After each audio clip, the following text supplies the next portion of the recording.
Hey, what's up, everyone? Welcome to the Mindset-Conquest Podcast, where every week I'll be joined by a special guest who will be sharing what they've experienced as the biggest failure in their life, but most importantly, the lessons that they've learned from that experience. I'll be spending time with people that I've met throughout my life's journey in business, music, and sport. And the goal is to provide listeners like yourselves with the motivation needed to get through all of life's challenges and learn not to be afraid of failure, but rather to embrace it. Please like and subscribe and enjoy this episode. I'm Chris Atwell. On today's episode, I'm joined by Mike Howarth. Mike is a 7-time British weightlifting champion. He won a silver medal in the World Championships, and he's a British record holder. A self-proclaimed expert in procrastination, Mike now works as an online coach, helping CEOs look and feel their best. He recently got married to his partner of 12 years, and he joins me from Manchester, United Kingdom. Welcome to the Mindset-Conquest Podcast. I've got a very special guest today, all the way from Great Britain. Mike Howarth is joining me. Mike, how are you today? I'm really good. I'm excited to be doing, this is my second podcast. So now you press the record button, I'm like, oh. Well, I'm really happy to have you join me. I appreciate it. I know you're a busy guy. You've got a lot on the go with your coaching business and your fitness and all this stuff. So thank you. Thank you very much for taking some time to speak with me. Why don't we get started? I'm very excited to get to know you a little more as well. So why don't you tell me about yourself, who you are, where you're from, what do you do for a living, all the good stuff. All right.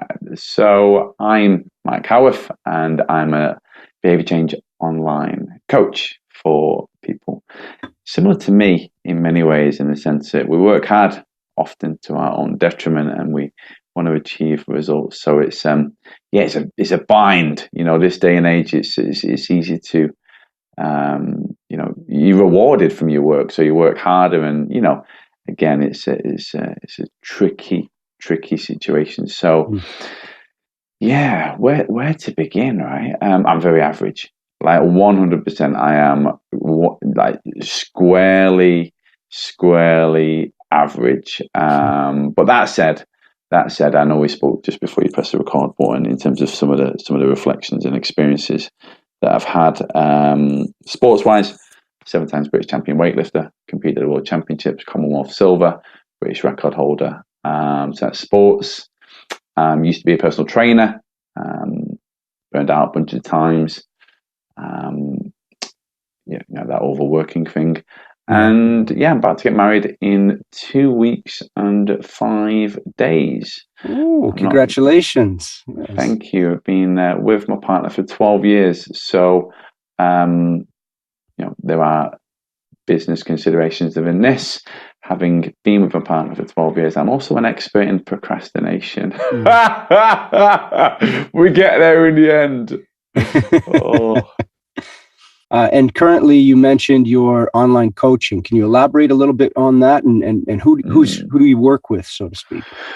Yeah, cool. So before COVID, I was again a fully booked personal trainer, and I had like clients, and some of them would get amazing results, some of them not so much, and it was a great experience. Don't get me wrong. People to lose weight, feel better, and achieve a transformation, but I'd always be a bit curious as to why this person did really well, and maybe this person was stuck, or they go around in a circle. And again, I was fully booked, like I'm making loads of money, right? I was connecting with people. It was all good, but I was like, surely there's a little bit more to it than calories in, calories out. And if you want to lose weight, you give me a bunch of money, and I'll keep you company for an hour, and I'll write you a program. Again, I was just like, there must be more to it. And then I hired my first coach, and this is before COVID, right? And I started to learn about stuff like mindset and habits and behavioral change, and lots of things that I didn't know and wasn't aware of that I now know that I deliver via Zoom. So that's where I was, and then COVID compressed all of that, online coaching became a thing. And yeah, so I transitioned painfully. Change is hard, right? Painfully transitioned in position. I'm sure there's a famous quote in there.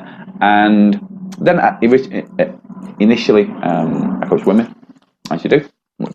Generally speaking, they're more emotionally aware, more emotionally available. And I was mostly used to coaching women.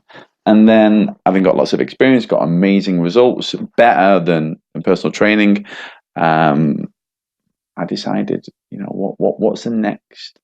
What's the next step? What's my highest potential? And as a guy, it was only a matter of time before I leaned into my strength, my power of coaching other men about stuff that, again, I didn't know. As a weightlifter, it's numbers. As it's always numbers, and then you become more aware. And again, it's looking back. Gee whiz, you do everything that you taught, and you're always left questioning. So I think I'm naturally a curious guy. Not that I always knew that, though. Yeah. Oh. And this has become your full-time gig. Online coaching, CEOs looking to improve their behaviors, increase their productivity, their focus, improve their mindset, this kind of thing. Yeah.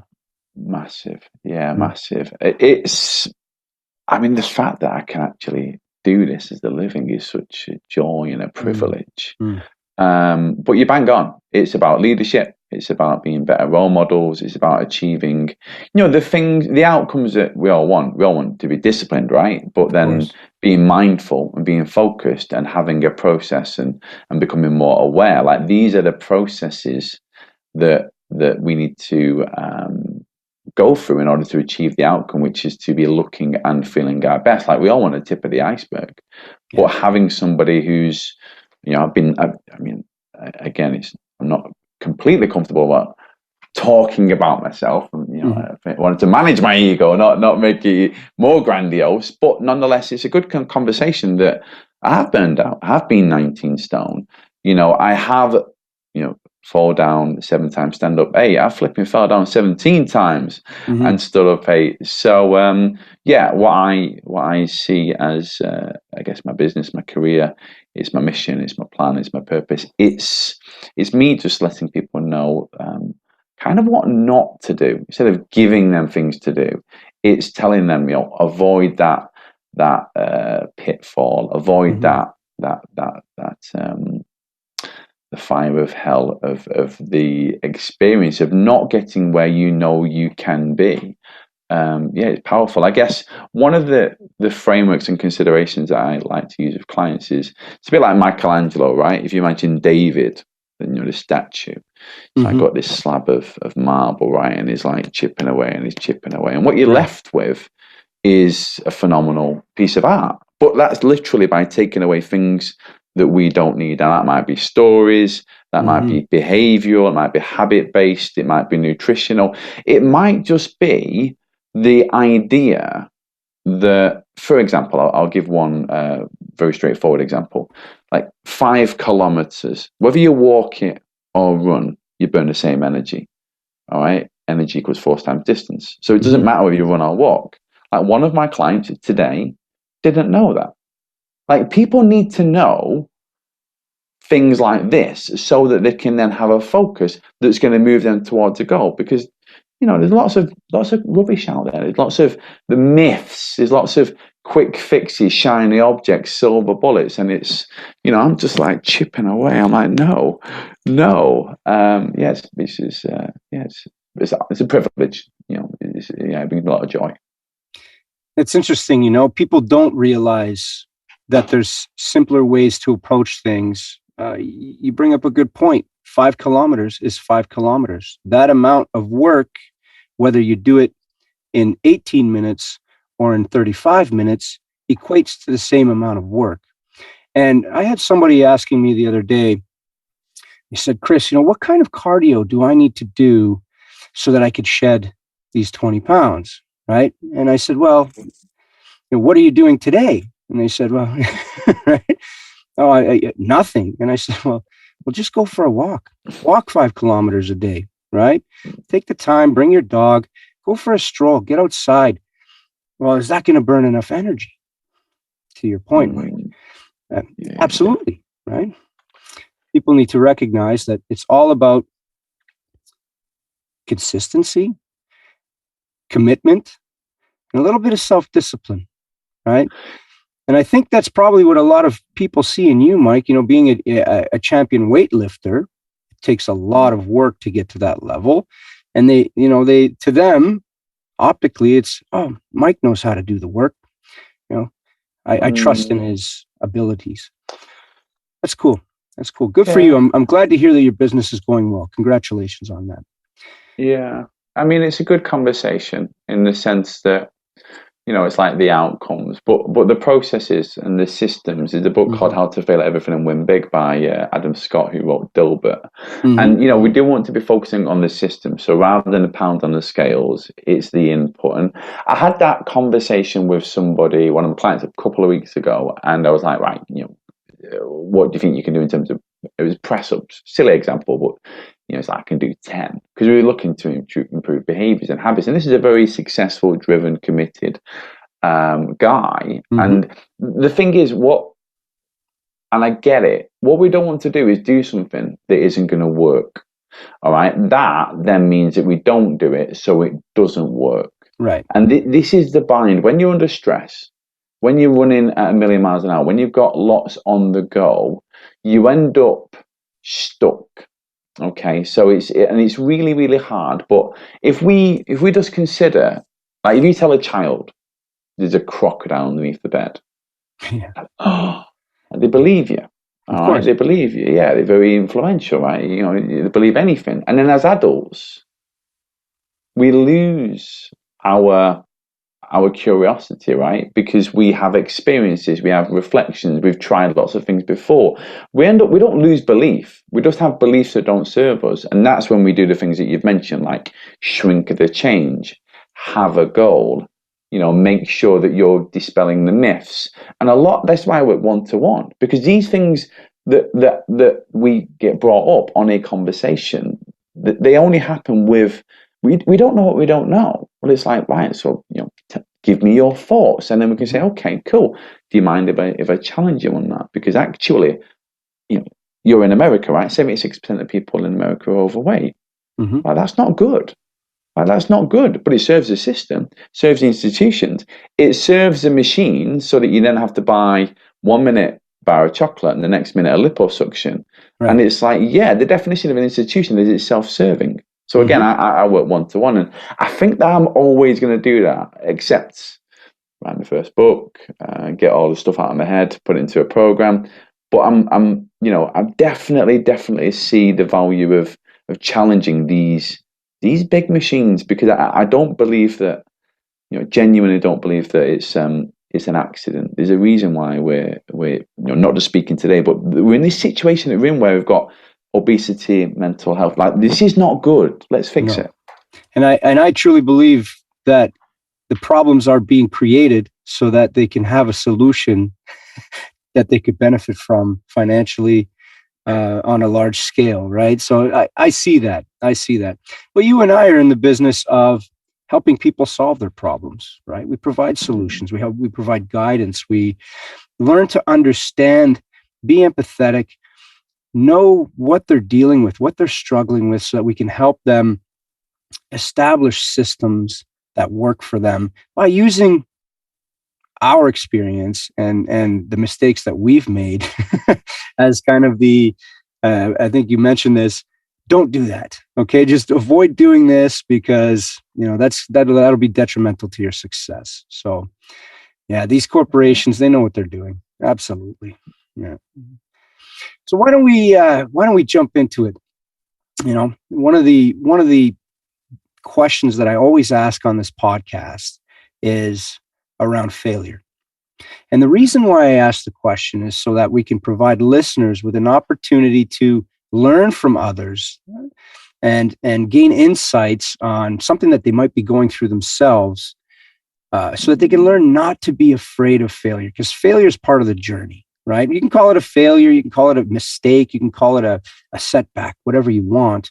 But the point is that there's always going to be roadblocks.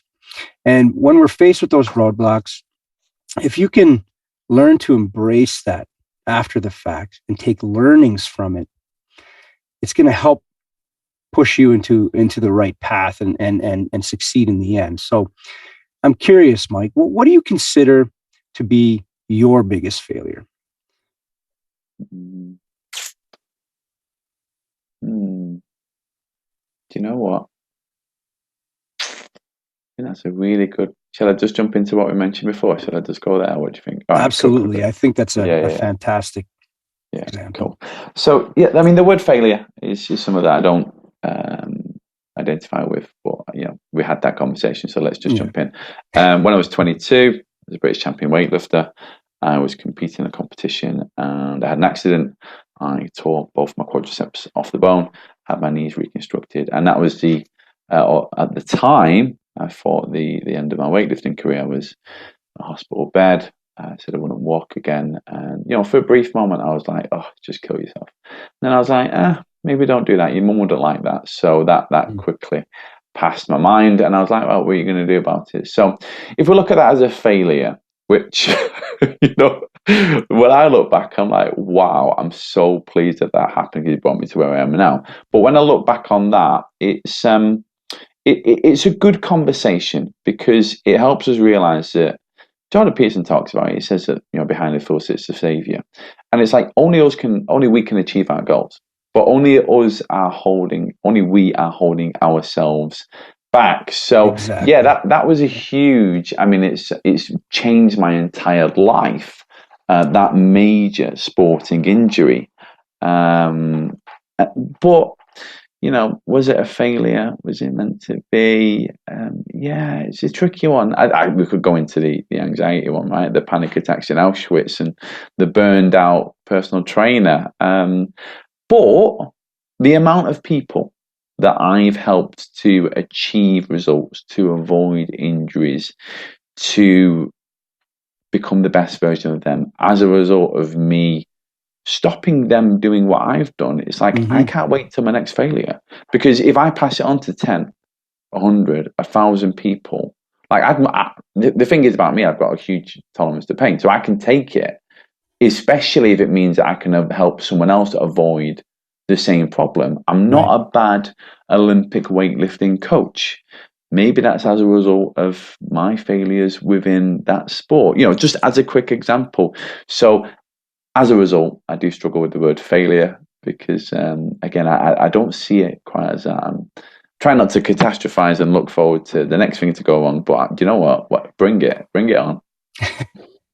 I think failure is part of the process. And you could look at the word failure as getting an F on your exam and actually failing the program, the course, and being devastated and not having the opportunity to make up for it.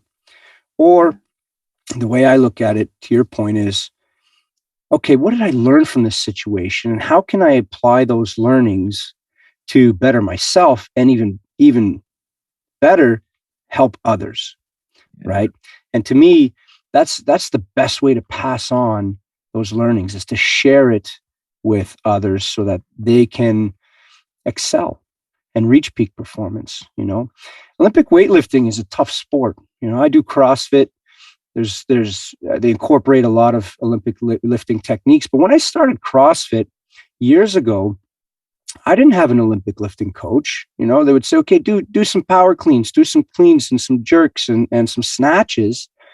And here I am with zero mobility and zero knowledge of how the kinetics and everything works, right? And the amount of injuries that I sustained in my wrists and my elbows and my hips and my knees for short periods of time because of the lack of technical knowledge affected my ability to progress. And, I wish somebody would have taken more time to walk me through the proper way of learning to Olympic lift rather than just grip and rip, right? Because that to me, that's grit. No problem. I can do this. I'll grip and rip. Let's go, right?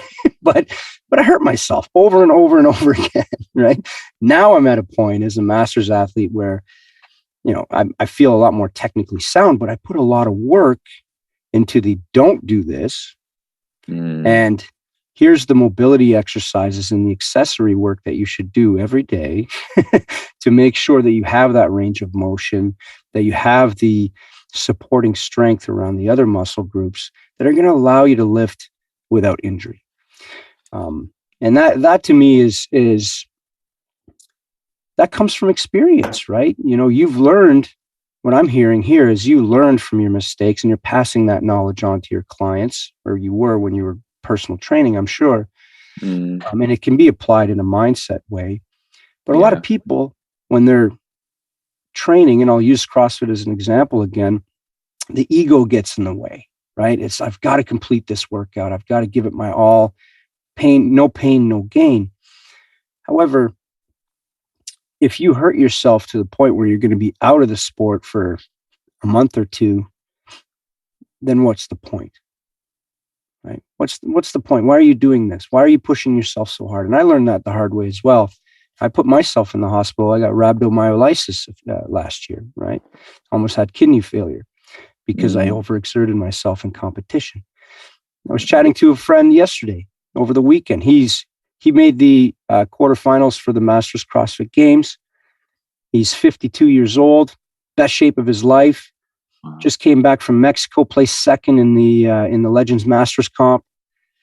And he calls me and he says, "Chris, I don't know what to do.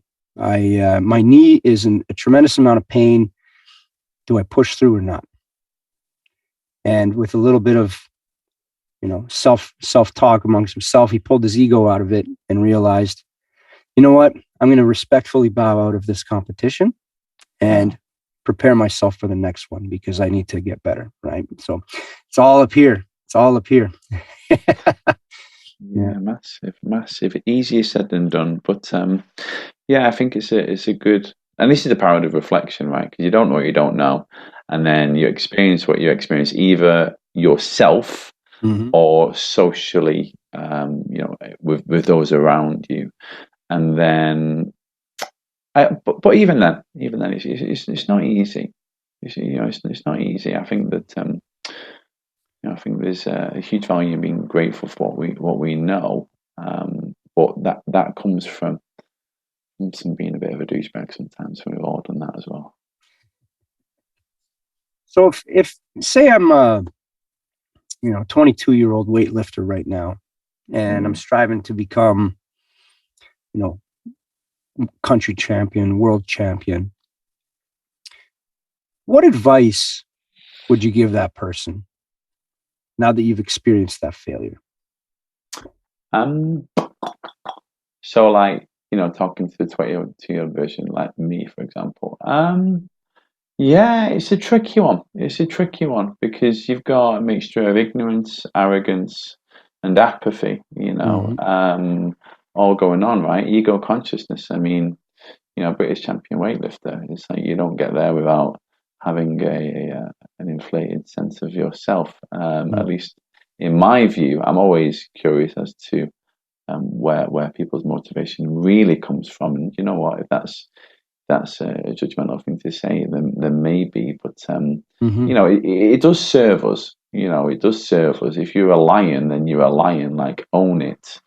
But I think that, and things are different now than there was 15 years ago. I think that management, self-care, looking at the psychology, looking at the interdependence, having the right team around you.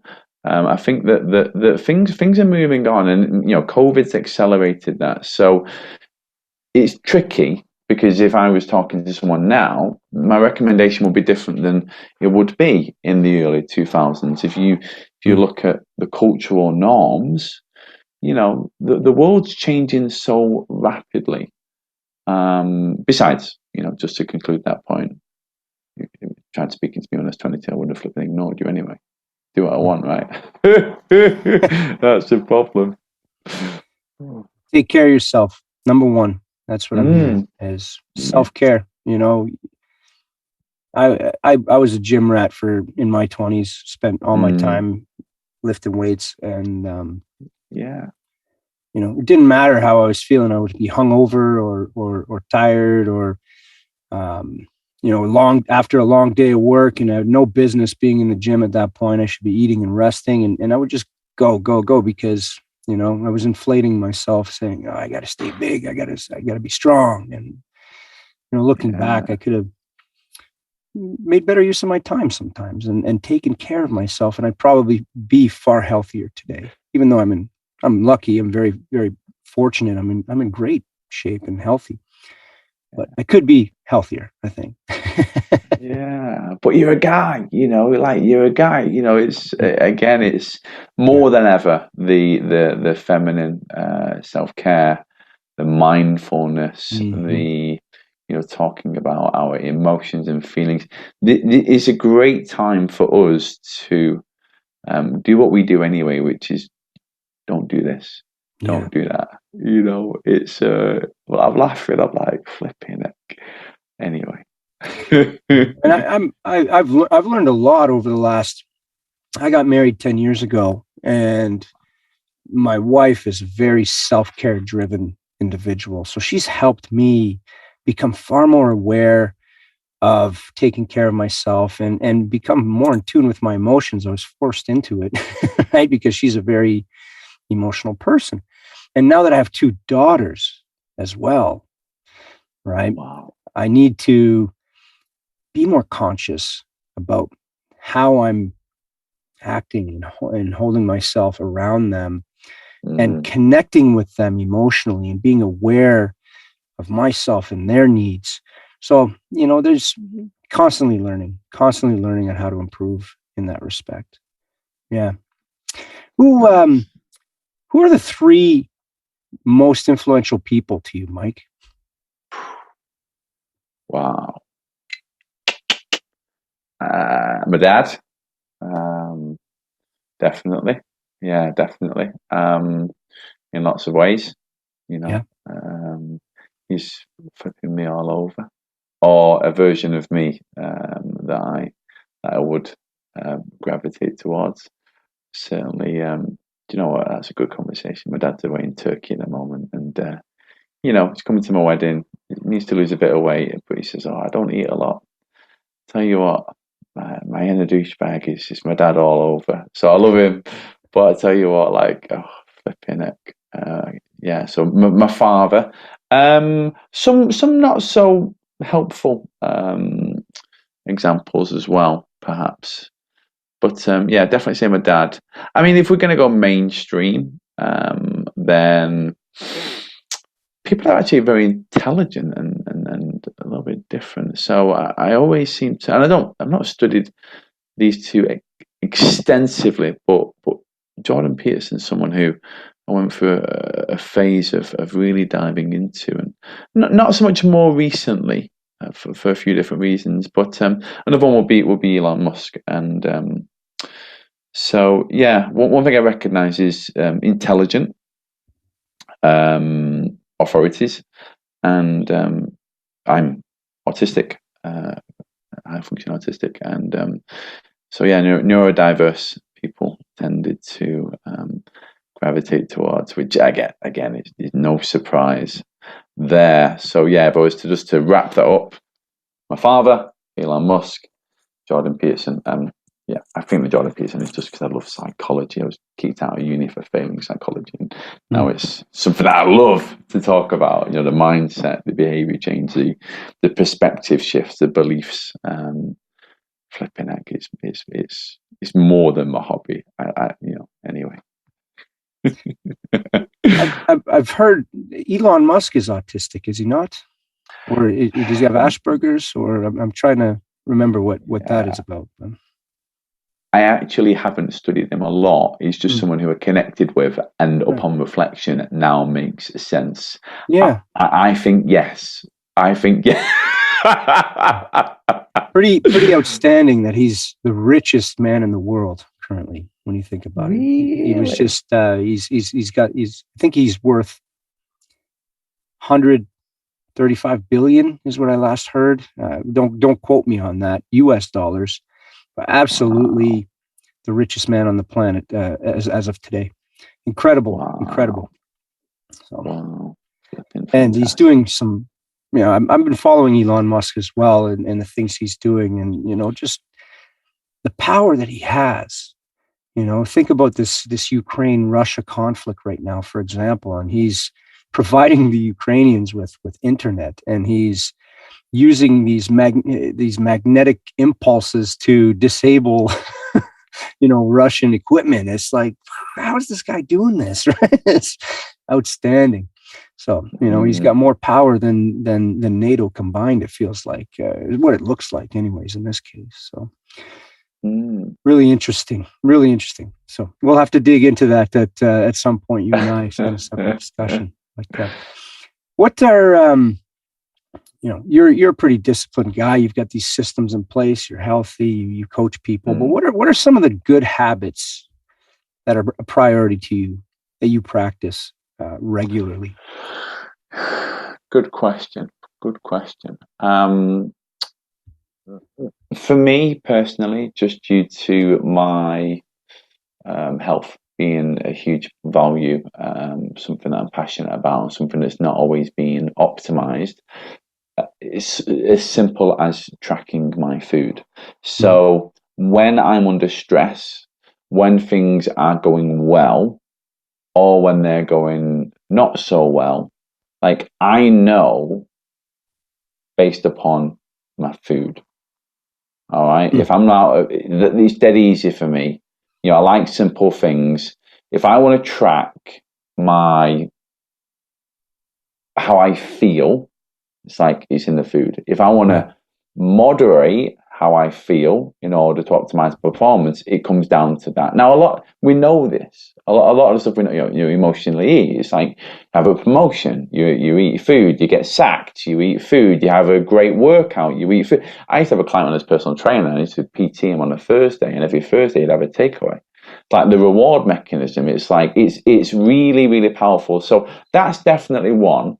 Another one, what do you use to track your food? Do you have any apps that you recommend, or do you just do that? Yeah. So I use MyFitnessPal, and I do eyeball, and I do it with water as well. Just drink a gallon a day. I do eyeball it to a degree, but I'm in a place where I can do that. Now, for context, we mentioned the institutions and the self-serving mechanisms. Like, I fundamentally believe that app, as an example, like almost all apps, are designed for your something other than your success, because you go on there and it's like Under Armour this and buy that. I think that if someone is looking, for example, to achieve the results that we're discussing, that app is something that we would be wise to not necessarily gravitate towards, but be mindful as a tool. But it can cause a lot of challenges. And if it worked, everyone would be doing it. But again, obesity crisis, right? More overweight people than ever. It's another one of those roads to nowhere.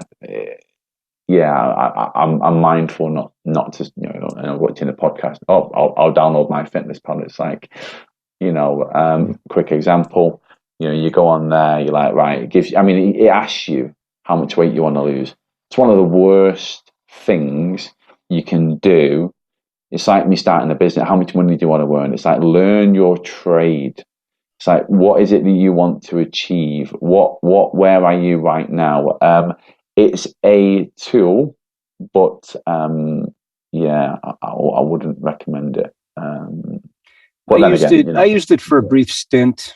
MyFitnessPal, when I was really competing heavy, and I needed to track my macros, make sure I was getting enough nutrition in, because I was, making sure I'm getting enough calories, and I was training hard. But the funny thing is, I switched the way that I feed myself over the last 6 months. I used to think that I needed to take in, 3,000 to 4,000 calories a day, and I weighed about 195 pounds. I don't know how many stone that is, but 195 pounds. And I was strong, I didn't really necessarily feel good because I was always trying to make sure that I was eating more and enough, and I was eating at odd times, and my digestive system wasn't on point. Okay. 6 months ago, I said, I'm going to try this intermittent fasting thing. And I stop eating at 6 p.m. every day. And I don't eat breakfast until 10 a.m. So I get a nice, 16-hour break, a real fast. Nice. My digestive system is on point. I feel great. I'm eating less calories, but I've been able to maintain a healthy weight. It's not fluctuating.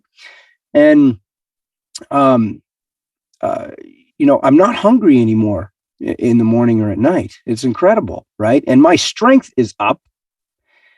And my ability to endure longer workouts has improved as well. So I don't know. I struggle with those things because I'm finding personally not tracking my food and just focusing on time frames of eating has been far more effective for me. Yeah, massive. And there's lots of reasons why that's beneficial and helpful and works. And the thing is, when you're looking at any outcome, then you do want to be mindful of your specific goal long term and then work your way back. And intermittent fasting is very, very binary. I'm fasting. So it's very easy. Whereas if you're counting calories, or you're trying to be more moderate, or you're trying to manage your triggers, or you're trying to improve your habits, it's like, well, you can have a mouthful of cake, but then it affects your mood, it affects your hunger, it affects your perceptions, your sensation, your blood sugars, your stress levels, your serotonin, your cortisol. So the thing is, and this is where I come at this consideration is, does it work? Yeah. Cool. So what's the problem?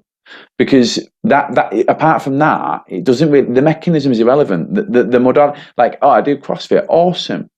I do swimming, great. I do yoga, amazing. Like, as long as you're happy, so am I. It's massive. And with the hunger, as an example, that's in itself, like, I used to link hunger with eating. Like, I can sit here now needing to go to the loo and hold myself. But in the past, as an example, if I was hungry, I ate. Whereas now, I'm like, it's just hunger. Like, again, it's the unpicking of the behavioral change and the mindset with, I love books, and Gabor Mate talks about it in a sense. I think he calls it psychoneural immunoendocrinology. Like, we're complex. Like, we're so complex. Like, my fitness pro, like, get bent. Like, no, like, let's not try to make something easy when it's actually very, very difficult. Simple, but very, very difficult. Huge. It's the connectivity of your diet, your exercise, your nutrition, your lifestyle, your habits, like what you bring to the table. And I'll just make one quick point. I was on LinkedIn the other day, and somebody said that, and it's hard when you know what you know, because you don't want to be judgmental, because you do want to serve always. But I seen someone post, and it was like, and it was a comment, and they said, your diet and exercise aren't linked. It's like, yeah, it's all linked. Unless you're putting it all together, unless you're looking at all of the individual pieces and moving towards a goal, you're pretty much wasting your time. So just stick to what you know. Yeah, massive. Everything's interrelated. Everything. Yeah. From emotion to gut health to physical fitness, your energy, everything works together. Outside influences, energies, it's crazy. I'm there. Yeah. Give me another habit here. I kind of cut you off. I went on a little bit there about nutrition, but what other habits do you practice? Okay, cool. So it's a good conversation. And again, it's avatar specific with regards to kind of the voids and the values of the health and stuff like that. But I guess there's a book called The Morning Form by Craig Bannister. I'm not a huge fan of him, to be honest, for lots of different reasons. But that supported me. He's a bit like me, right? A former personal trainer turned guru, thinks he knows everything, right? A bit like me, like that. But yeah, it's that was massively beneficial, and it's a fantastic book. The Morning Formula. So I have, and again, it might be the neurodiversity. It's like I get up at the same time, if not earlier. I have the same routine, and I do stack. Yeah, I think it's. I like to stack my habits. I like to have that certainty, and then I can stick to things. And it does develop over time. Like if I just step outside this conversation, like I drink a gallon of water a day. I do 150 press-ups in the morning. Like I have a walk. I do an hour spin. But it's over time. I literally question and reflect, and I make small changes. Like again, this stuff works. So just to go back, it's like I track my food. Number one, well, yeah, no, I'm not going to swear, but no stuff Sherlock. Number one. Number two, I have a morning routine. It's like they're nothing different than the people that are successful. It's like you want to dial into that consistency, but it does come from again, it's I've been overweight, I've been burned out, so yeah, I guess a morning routine, and it's cringeworthy, but you know what, this stuff works. As long as it works, I'm in. You got to have a morning routine. You got to set yourself up for a day. If you have a bad morning, you have a bad afternoon, you have a bad evening, you have bad business, one donut turns to two. It's just not good, right? So yeah, a morning routine, I'd say. Nothing sexy. You won't find anything sexy here. You won't find anything you can't get on Google, that's for sure.